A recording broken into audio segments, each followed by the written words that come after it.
Bonjour, je m'appelle Patrice Levallois et je suis l'un des créateurs du jeu du Tao, publié aux éditions Très Daniel.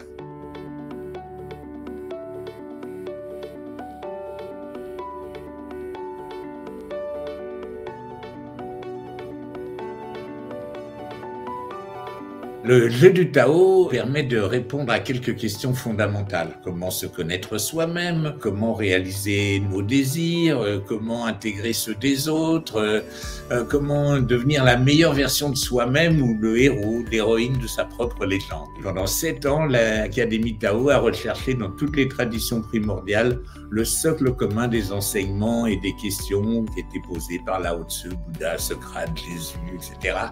Bref, tous les grands questionneurs de l'histoire. C'est un jeu de développement personnel, c'est même l'encyclopédie du développement personnel. Vous avez une quête, un souhait, un projet personnel ou collectif, un rêve à réaliser, eh bien le jeu du Tao va vous permettre cet accomplissement. Comment? Eh bien, tout simplement parce que le but du jeu est de coopérer à la réalisation des souhaits énoncés par les autres joueurs.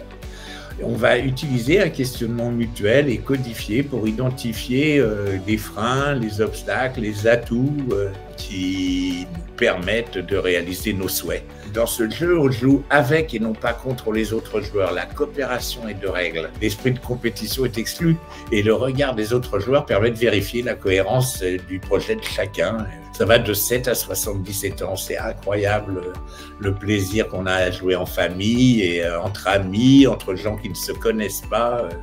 On a vu des joueurs s'encourager mutuellement par l'écoute, la prise de parole et exprimer des choses qu'ils n'avaient jamais osé exprimer publiquement, quoi.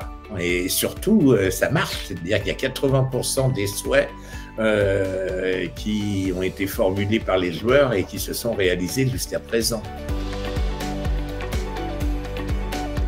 Bon, bah d'abord, il y a des pierres, la lithothérapie, qui ont un sens. Chacune des pierres vous apporte son savoir. Il y a un sablier, parce que le temps de réponse d'une question, c'est au moins 3 minutes. Et un dé pour lancer le dé. Quand vous lancez le dé, ça indique le nombre de cases que vous pouvez jouer sur le jeu et déplacer vos pierres sur ce Taoban qui est là. Voilà. D'abord, des jeux de cartes. Des cartes des mondes qui vont questionner le joueur, le monde de la Terre pour clarifier et approfondir le pourquoi de sa quête, le monde de l'eau pour identifier les qualités à sa disposition pour le réaliser, le monde du feu qui va montrer les obstacles et les peurs et aussi bien sûr les actions à mettre en place pour conjurer ces obstacles et ces peurs, et le monde de l'air, c'est le monde des rituels à mettre en place. Donc ça, c'est des questions introspection qui vont nous permettre de se connaître soi-même et avec l'aide des autres, de restaurer l'estime de soi. À tous ceux, individus ou collectifs, qui veulent se perfectionner déjà dans la relation d'aide, la coopération, à tous ceux qui sont en mal de spiritualité et qui pensent que nous vivons une crise spirituelle, et puis tout simplement à tous ceux qui ont des désirs et qui n'osent pas les assumer. Donc tous ceux qui sont en recherche de quelque chose ont même un sérieux intérêt à jouer à ce jeu, parce que en fait c'est pas vraiment un jeu, c'est le jeu de la vie, quoi. Ça.